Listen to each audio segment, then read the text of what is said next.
नमस्कार, बड़ी खबर के साथ मैं हूं दीपक कुमार। झारखंड में भूमि अधिग्रहण और सीएनटी-एसपीटी एक्ट संशोधन को लेकर जेवीएम ने राज्यव्यापी चक्का जाम किया। पूरे झारखंड में कार्यकर्ता सड़क पर उतर आए और बंद के आह्वान को सफल बनाने की कोशिश की, जिसका कई जगहों पर मिला जुला असर भी दिखा। प्रदर्शन करते करीब 400 कार्यकर्ताओं को हिरासत में लिया गया। एक तरफ मुख्यमंत्री रघुवर दास को विकास के पथ पर आगे बढ़ाने की पुरजोर कोशिश कर रहे हैं, तो दूसरी तरफ विकास के पहिए पर विपक्ष ब्रेक लगाने से बाज नहीं आ रहा। ये चक्का जाम उस वक्त किया गया जब मोमेंटम झारखंड धरातल पर उतरता दिखाई दे रहा है। क्या विपक्ष का चक्का जाम सही है?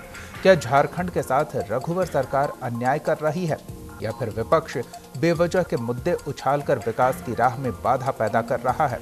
इन्हीं सवालों का जवाब तलाशने की कोशिश करेंगे आज बड़ी खबर में।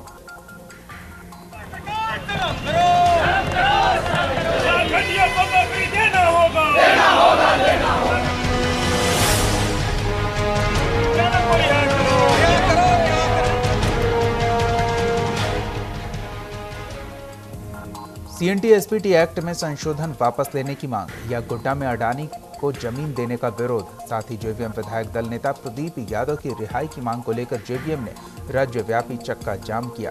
कांग्रेस, जेएमएम, आरजेडी, जेडीयू, वाम दल सहित कई सामाजिक संगठनों ने भी इस जाम का समर्थन किया।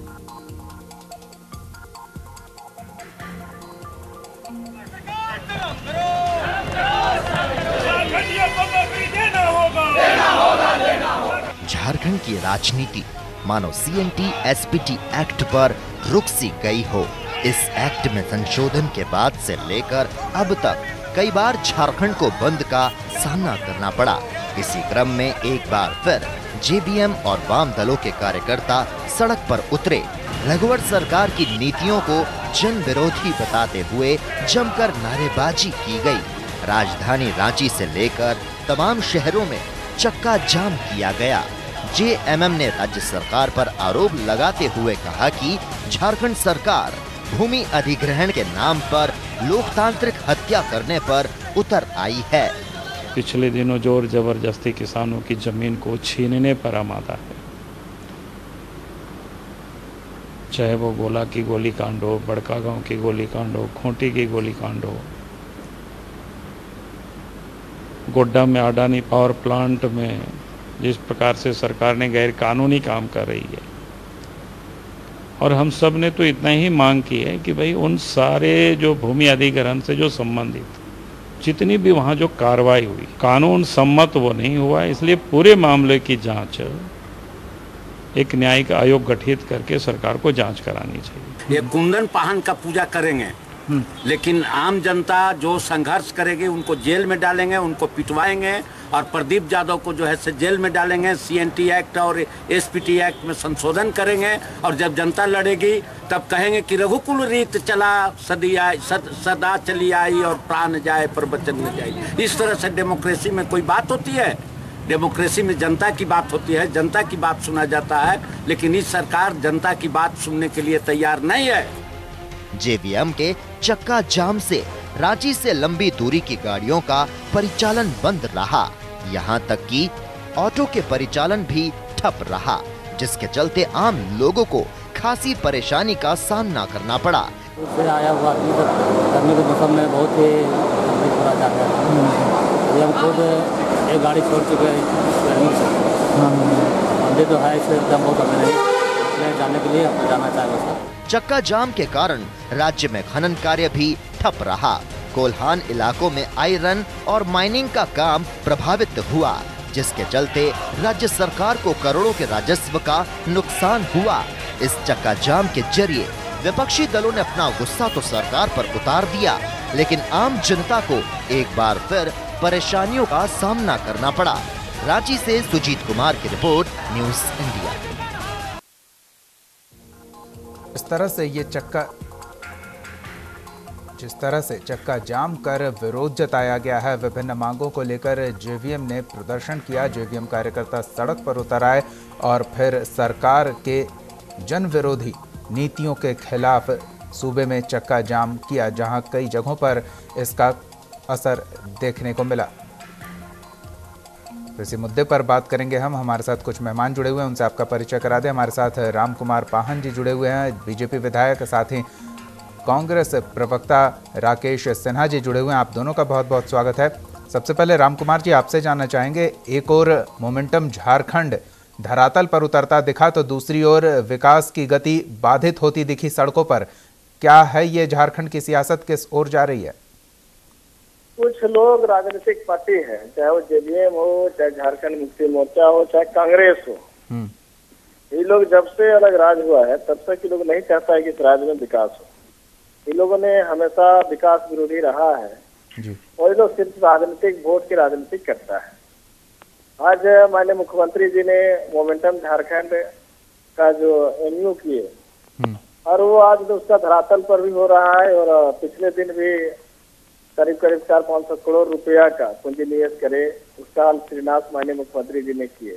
आज भी गए हटवार में लगभग 200-300 करोड़ रुपया का जो पूंजी निवेश करेंगे टेक्सटाइल पर, उसका उन्होंने शिलान्यास किए। तो इस सब विकास की जो इस राज्य में गति हो रहा है, इस राज्य में पढ़ने लिखने वाले जो बेरोजगार युवक युवतियां हैं, उनको जो नौकरी के साथ नौकरी देने का जो सरकार ने प्लानिंग कर रहा है, इससे लग रहा है कि विपक्षी पार्टी को कि अगर यहाँ के लोगों को रोजगार मिल जाएगा, अच्छा हो जाएंगे, शिक्षित हो जाएंगे, तो आने वाला समय में फिर लोग को वोट नहीं मिलेगा।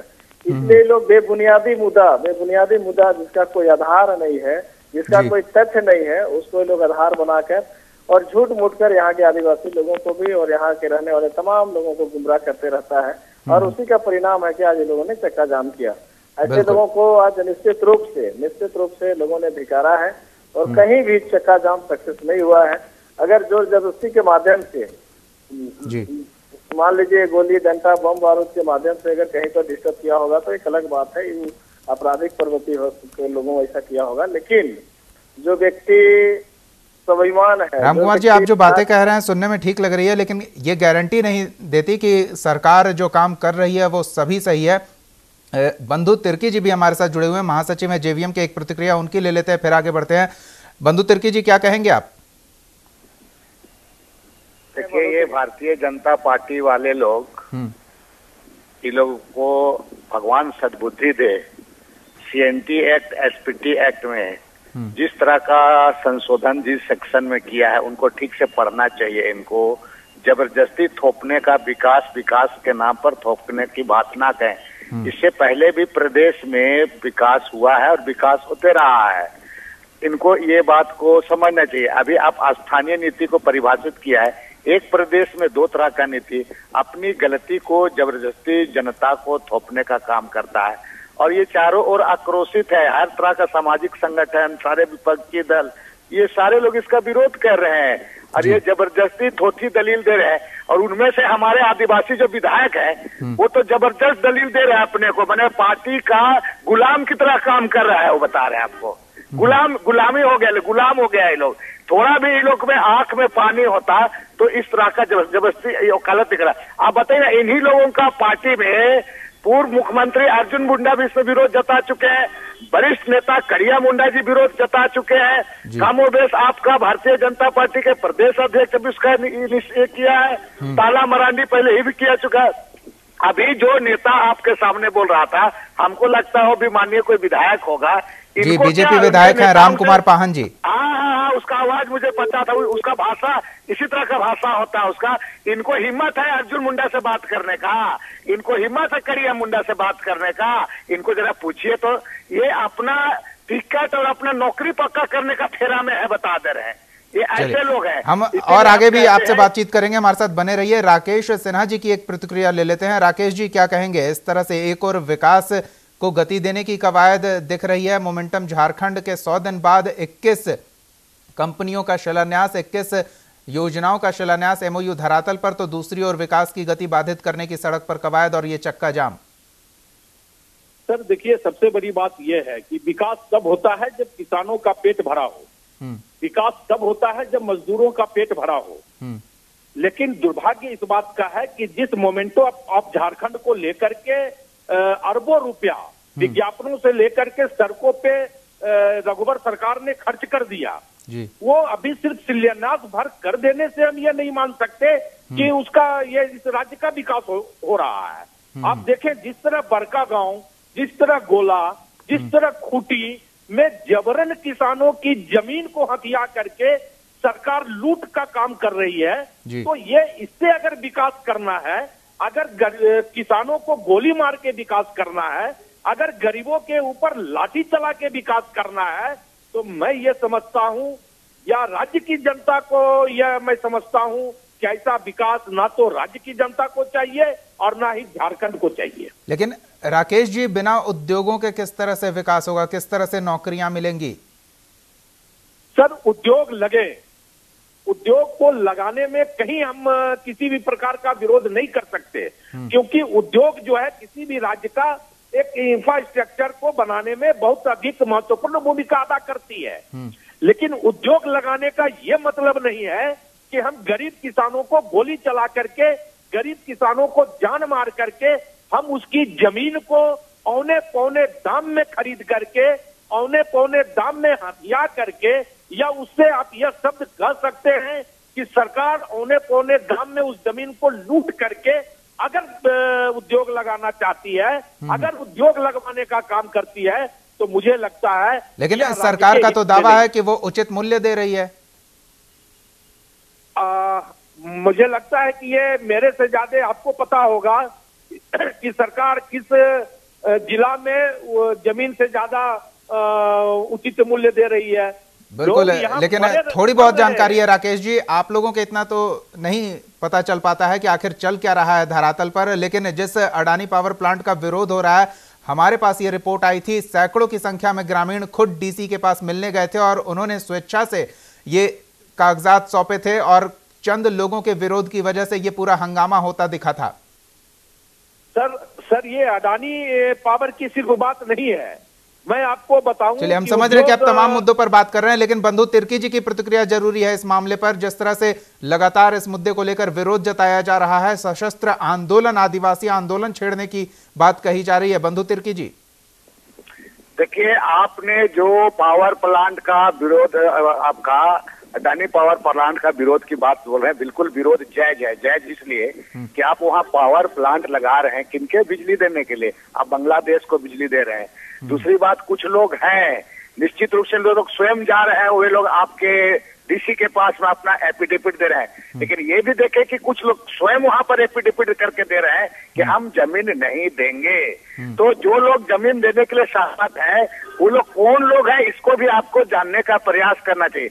आप लोग बार बार जो उद्योग विकास विकास बोलते, भाई विकास हो, लेकिन झारखंड में यहाँ के आदिवासी और मूलवासी की भावना को जानना होगा। भगवान बिरसा मुंडा का जो आंदोलन का प्रक्रांति का था, उसकी भावना को जानना होगा। और बिना अगर जाने आप विकास विकास कहेंगे तो आदिवासी उस विकास को नहीं स्वीकार करेगा ब्रदर, नहीं करेगा। आदिवासी का भावना को समझे आप। आदिवासी को अगर आप करोड़ों रुपया दे करके उसका जमीन को आप ले लीजिएगा, वो जिंदा नहीं रह सकता है। वो मछली की तरह है, वो पानी से जैसे मछली को आप निकाल दोगे, आदिवासी को अगर आप पैसा देके जमीन से निकाल दोगे, आदिवासी जिंदा, यहाँ का रैयत जिंदा नहीं रह सकता। मेरा राम कुमार जी, आम आवाम आदिवासियों की भावना को सरकार नहीं समझ रही है, केवल विकास के नाम पर हर कोशिश हो रही है और इस कोशिश में जो विकास का पहिया आगे बढ़ रहा है उसमें झारखंड के आदिवासी मूलवासी कुचले जा रहे हैं, इस तरह के आरोप क्या कहेंगे? आज जो विकास की गति इस राज्य में जो बढ़ रही है, यहाँ के आदिवासी, यहाँ के गैर आदिवासी जो लोग बेरोजगार हैं, यहाँ के हमारे बहने जो पलायन होके दिल्ली, बम्बे और सुदूर क्षेत्रों में बेचा जाता है, उसके साथ मान सम्मान के साथ छेड़छाड़ होता है जी। उन सारे लोगों को जब तक इस राज्य को रोजगार नहीं मिलेगा, लोगों को जब यहाँ पर उद्योग नहीं लगेंगे, जब राज्य का विकास नहीं होगा, तो फिर आदिवासी बहनों के साथ में उनकी इज्जत प्रतिष्ठा दांव पर है। आप प्रेस मीडिया के माध्यम से भी देखे होंगे कि कितना ट्रैपिंग का काम होता है, कितने हमारे बहने को बेचा जाता है। क्यों? क्योंकि यहाँ पर रोजगार का कोई साधन नहीं है। और इसी को देखते हुए लोक कल्याणकारी राज्य का सरकार माननीय मुख्यमंत्री रघुवर दास जी ने ये संकल्प लिए हैं कि जब तक इस राज्य को हम विकास नहीं देंगे, यहाँ के पढ़े लिखे आदिवासी युवक युवतियों को जब तक हम रोजगार नहीं देंगे, तब तक इस राज्य का विकास नहीं हो सकता है। इस राज्य का जो लेकिन बंधु तिर्की जी जिस भावना की बात कर रहे हैं कि सरकार भावना नहीं समझ रही है। बंधु तिर्की जी अब तक कितने आदिवासी का कल्याण किए हैं, वो खुद बताएं। आज तक कितने आदिवासी लोगों को रोजगार से जोड़े, वो खुद बताएं। वो खुद मंत्री थे उस समय, कितने लोगों को, यहाँ के स्थानीय लोगों को नौकरी दिया, खुद बताएं। या तो जब उन्होंने स्थानीय नीति की बात करते हैं तो जिस समय मंत्री थे उस समय उनको स्थानीय नीति बनाने के लिए किसने रोका था, वो खुद बताएं।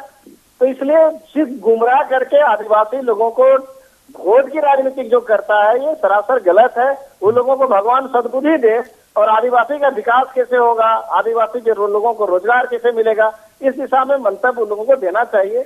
और नहीं तो फिर क्या होगा कि आदिवासी आदिवासी कह के सब लोग लूटते रहेंगे और आने वाला समय में भी लोगों ने लूटा है। और आज भी गांव में जाके आप देखिए आदिवासी लोगों का क्या स्थिति है। तो अगर सरकार चाह रही कि हम उसकी स्थिति को सुधारेंगे, उसकी हम शैक्षणिक स्थिति को सुधारेंगे, लोगों को रोजगार से देंगे, उसकी आर्थिक स्थिति को मजबूत करेंगे, तो लोगों का पेट में दर्द हो रहा है। तो ऐसे लोगों को कम से कम मानवता होने के नाते, एक आदिवासी होने के नाते, एक राजनीतिक होने के नाते कम से कम विकास की जो गति है उसमें सरकार को निश्चित रूप से लोगों को सरकार के साथ में आगे बढ़ना चाहिए और उनके मिल के साथ में उससे सुझाव देना चाहिए। जहां भी अगर कोई सरकार गलत करती है तो निश्चित रूप से लोगों को सुझाव देना चाहिए। लेकिन ये लोग ये तो लगातार कह रहे हैं कि सरकार जो भी कर रही है गलत ही कर रही है, कुछ भी सही नहीं हो रहा है। अरे वही ना, इन लोग को नजर कभी लगता ही नहीं कि विकास हो। लोग कभी नहीं चाहता कि यहाँ के पढ़े लिखे बेरोजगार आदिवासी युवक युवतियों रोजगार करे, कभी नहीं चाहता है कि यहाँ के आदिवासी को आर्थिक स्थिति मजबूत हो। तो जिसको कभी राकेश सिन्हा जी से जानते हैं, राकेश जी क्या सरकार कोई भी काम सही नहीं कर रही है, और अगर सही नहीं कर रही है तो पूर्ववर्ती सरकारों ने या फिर आपके पास क्या योजना है, किस तरह से सही काम होते हैं? देखिए सर दीपक जी, सबसे बड़ी बात यह है कि मैं विपक्ष में हूं। कांग्रेस पार्टी का अपना यह मानना है कि हम विपक्ष में हैं इसलिए हम सरकार का सिर्फ विरोध कर रहे हैं, तो ये गलत है। ये भ्रम जो भारतीय जनता पार्टी के लोगों के पास है इसे पहले खत्म कर दे। किसी भी लोकतंत्र में लोकतांत्रिक सरकार बनती है, लेकिन वो सरकार जनता के हित के लिए, जनता की सुविधा के लिए बनती है। मैं ये जानना चाहता हूं पाहन जी से कि वो एक क्षेत्र में झारखंड बने आज 17 साल के लगभग में हो गए हैं, इसमें अधिकांशतः आप देखें तो कम से कम 10 से 12 साल भारतीय जनता पार्टी की सरकार यहाँ रही है, इस राज्य का नेतृत्व की है। इस राज्य में संसाधन काफी है, लेकिन ये पाहन जी बता दें कि 10 से 15 सालों में आज वो विपक्ष के ऊपर ये आरोप लगा रहे हैं कि विपक्ष विकास नहीं चाहती है। कब ये आईटी के क्षेत्र में इस राज्य को भारतीय जनता पार्टी अग्रणीय करने का प्रयास किया, कब विपक्ष उसका विरोध किया, कब इस राज्य में मेडिकल कॉलेज खोलने का सरकार ने प्रयास किया और विपक्ष ने विरोध किया। लेकिन अब तो प्रयास हो रहे हैं और अब विरोध भी हो रहे हैं। हेलो जी राकेश जी, अब तो प्रयास भी होता दिख रहा है और विरोध जोर शोर से हो रहा है। सर मैं आपको बता दूं कि प्रयास दो तरह से होता है, एक प्रयास कागजों पे होता है और एक प्रयास दिल से होता है। तो रघुवर की सरकार जो प्रयास कर रही है वो सिर्फ कागजों पर प्रयास कर रही है, दिल से प्रयास नहीं कर रही है, क्योंकि इस सरकार के पास इच्छा शक्ति नहीं है। रघुवर सरकार के पास इच्छा शक्ति की बिल्कुल कमी है। और मैं आपको यह बता दूं कि पूर्व के भांति राकेश जी आप इच्छा शक्ति की कमी बता रहे हैं, लेकिन संयोग से ये पहली सरकार है झारखंड में जो पूर्ण बहुमत के साथ है। अब इच्छा शक्ति कितनी होगी ये तो वक्त बताएगा, वही हिसाब करेगा, जनता आने वाले चुनाव में फैसला लेगी। बंधु तिर्की जी, आप भावनाओं की बात कर रहे थे, क्या हमारे साथ जो बीजेपी विधायक जुड़े हुए हैं उन्हें समझाएंगे कि ये आदिवासियों की क्या भावना है, क्या चाहते हैं वो, जो सरकार नहीं समझ पा रही है और जिसे आप, आपकी पार्टी, आपके पार्टी के नेता अच्छी तरह से पकड़ पा रहे हैं? देखिए मैं कह रहा हूं कि ये लोग विकास विकास की बात करते हैं कि विकास का मॉडल क्या है। आपने जो सीएनटी एक्ट और एसपीटी एक्ट में जिन सेक्शन को आपने, जैसे सीएनटी एक्ट में 21 सेक्शन को किए हैं, एसपीटी एक्ट में 13 सेक्शन को, धारा को संशोधन किए हैं, भाई आपने सीधे सीधे जिस सेक्शन को आपने संशोधन किया है वो गलत है। आप कृषि योग्य जमीन को गैर कृषि में आप उसमें कन्वर्ट कर रहे हो और वो उसका मालिकाना हक, तो ये मामला सारे मामले हैं। आपको किस तरह ये विकास विकास की बात अभी हम सुन रहे थे आपके विधायक का बात, इनको बोलिए कि जितना भी हर एक जगह गांव में जो 1 किलोमीटर में स्कूल खुला था बच्चों के लिए, ये सारा स्कूल को मर्ज कर दिया। पारा शिक्षकों का अभी तक करियर आधार में लटका हुआ है। पारा शिक्षकों का उनको आपको जो इनको समायोजित करना था वो खत्म हो गया। इनके बारे में ये लोग क्यों नहीं बात करते हैं? केवल इनका स्लोगन और थोथी दलील से विकास नहीं होता है। आप मॉडल बताओ ना भाई, मॉडल के पास में सारे विपक्ष के लोग, सारे लोग से बातचीत करें ना। और पहाड़ जी मॉडल के तौर पे तो उड़ता हाथी सबके सामने पेश किया गया था और अब 21 MOU धरातल पर उतर रहे हैं, शिलान्यास हो रहा है। वो हाथी को उड़ा दिया 2019 में, इनको उड़ा दिया जाएगा, चिंता ये लोग ना करें। ये लोग मुगलते में ना रहे, मुगलते में ना रहे, ये लोग मुगलते में रहे ना रहे। हाथी को उड़ा दिया ना, और हाथी को उड़ा दिया, यहाँ पर दिखा दिया, हाथी को उड़ा दिया गया यहाँ पर। इसलिए इनके पास मॉडल अगर हो तो विपक्ष के पास में बातों को रखे ना भाई कि हम ये विकास करना चाहते हो, विकास। इससे पहले भी HEC बना यहाँ पर, यहाँ RMCH बना, आपका BIT सेंद्री से मेसरा से लेकर सारा चीज बना, हॉस्पिटल बना। किसने आपको CNT कहाँ बात देता था? आपका सड़क बना यहाँ पर, रेल लाइन बना यहाँ पर, एयरपोर्ट बना, कहाँ आपको कहाँ रोका गया यहाँ पर? बंधु तिर्की जी, इतनी चीजें जब बन गई तो जमीन तो कम हो ही जाएगा, तो स्वाभाविक है और जमीन की आवश्यकता होगी। नहीं, पहले जो उद्योग थे, वो उद्योग धंधे आपके थे, वो बंद हुए हैं, वो रुग्ण स्थिति में है। उनको आप शुरू करा के उनको आप तो पुनर्जीवित करने का प्रयास करें ना। आप नया करने का ही करा। ये सीधा जमीन, पहले आपने उद्योग लगाने के लिए जमीन पहले लिया, कुछ दिन लगाया, फैक्ट्री बंद करा दिया, अब उस फैक्ट्री में आप मॉल चला रहे हो। ये सारी चीजों को भी तो समझना होगा ना। बिल्कुल, ये बड़ा मसला है। रामकुमार पाहन जी, क्या रघुवर सरकार गारंटी लेती है कि जिन उद्योगों के नाम से जमीन अधिग्रहण हो रहा है, अधिग्रहित भूमि के स्वामियों को कोई समस्या नहीं होगी, उनका भरपूर ख्याल सरकार रखेगी और जो उद्योग शुरू हो रहे हैं वो अपने मुकाम तक पहुंचेंगे, उनके साथ कोई घोटाला नहीं जुड़ेगा? अभी निश्चित रूप से CNT SPT का मामला तो बहुत गौन हो गया है, लेकिन फिर भी उसको मुद्दा बना के लोगों ने बोलते रहा। CNT एक्ट जब भी उदाहरण दिए मैंने पूर्व मंत्री जी ने कि आज HEC बना, अन्य भी बहुत सा टाटा फैक्ट्री बना, मैं इस बात को मानता हूँ और उसमें कई एक लोग विस्थापित हुए हैं, लेकिन और उसमें भी CNT का जमीन भी लिया गया, ये भी कट सकते हैं। मैं ये कहना चाहता हूँ कि इस विधेयक के माध्यम से अभी हम लोगों ने जो विधेयक लाए हैं उसमें जो भी जमीन हम लोग लेंगे, जो गवर्नमेंट जमीन लेगी, और उस जमीन के अगर 5 साल तक वहां पर उद्योग नहीं लगेंगे, या तो जो रिलेटेड जो जमीन लेंगे, जिस उद्योग के लिए तो उद्योग का, एजुकेशन के लिए एजुकेशन का, मैंने जिस उद्देश्य के लिए अगर जमीन अधिग्रहण करती है सरकार और उसमें अगर काम नहीं शुरू करता है तो 5 साल में जमीन स्वतः जो रैयतदार है, जो मालिक है, उसका स्वतः वापस हो जाएगा। आज उदाहरण के स्वरूप में HEC का अगर हम लोग उदाहरण लें तो जितना जरूरत है जमीन का, मान लीजिए हमको 50 एकड़ जमीन का जरूरत था और उसमें 1000 एकड़ जमीन खरीद लिया, उस समय अधिग्रहण कर लिया, जिसका जरूरत ही नहीं, अभी भी गांव बसा हुआ है, लेकिन पूर्ववर्ती सरकार ने अगर इस एक्ट पर अगर इस तरह से रघुवर दास ने सरलीकरण करने का काम किया है तो स्वतः अभी जमीन मालिक का हो जाता है, क्योंकि वहां पर निर्माण का कोई काम नहीं हुआ है। देखिए टुट्टे बस्ती है, नौसरा है, इस तरह का बहुत सा बस्ती है जिसमें किसी भी तरह कोई निर्माण नहीं हुआ है, लेकिन जमीन उस समय पूर्ववर्ती सरकार ने अधिग्रहण किया। इसी को देखते हुए ये राज्य सरकार ने चिंतन किया है कि हम जमीन उतना ही लेंगे जितना हमको जरूरत है, और उस जमीन पर अगर हम किसी भी तरह का उद्योग नहीं लगाएंगे तो निश्चित रूप से 5 साल के अंदर में जमीन मालिक को पैसा तो चलिए उम्मीद की जानी चाहिए कि ऐसा ना हो कि जमीन लेने के बाद वापस करने की नौबत आए। जिस उद्देश्य से जमीन लिया जा रहा है वो उद्देश्य पूरा किया जाए, रोजगार मुहैया कराया जाए, स्थानीय तौर पर नौकरी मुहैया कराया जाए। बहरहाल वक्त हमारे पास नहीं है। बहुत बहुत धन्यवाद रामकुमार पाहन जी, बंधु तिर्की जी और राकेश सिन्हा जी न्यूज इंडिया के साथ जुड़ने के लिए, अपना महत्वपूर्ण वक्त देने के लिए। देखने वाली बात यह है कि क्या केवल विपक्ष विरोध करने की वजह से विरोध कर रहा है या फिर सरकार की नीतियों में कोई खोट है जो विपक्ष ठीक तरीके से देख रहा है। लेकिन केवल विरोध करने के लिए विरोध नहीं होना चाहिए, क्योंकि मोमेंटम झारखंड के तहत जो योजनाएं बनाई गई थी वो योजनाएं अब धीरे धीरे धरातल पर उतरती दिख रही। आने वाले वक्त में शायद इसका फायदा भी दिखने को मिलेगा और आम आवाम फैसला करेगी कि सरकार की नीतियां गलत है या सरकार की कोशिशें कारगर। फिलहाल इस बुलेटिन में इतना ही। आप देखते रहिए न्यूज इंडिया।